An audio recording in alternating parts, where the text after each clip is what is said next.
Good morning everyone, শুভ সকাল।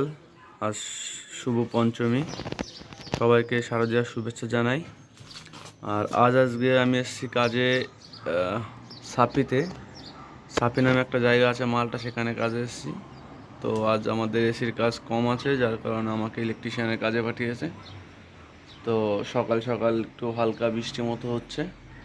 তো আমি আমার এই লোকেশনটা তোমাদের শেয়ার করছি, দেখো কোথায় কাজে এসেছি।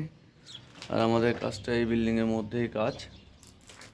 তো যাই হোক, আমার ভিডিওগুলো কেমন লাগে সব একটু কমেন্ট, লাইক, শেয়ার করে দিও। দেখো, এখনো অবধি আসেনি আমাদের হেড টেকনিশিয়ানটা, শশী ভাইয়ের সাথে কাজে পাঠিয়েছে। তো কি কাজ আছে আজকে আমি নিজেও জানি না, শুধু বললো ইলেকট্রিশিয়ানের কাজ। তো কি আর বলার, টাটা।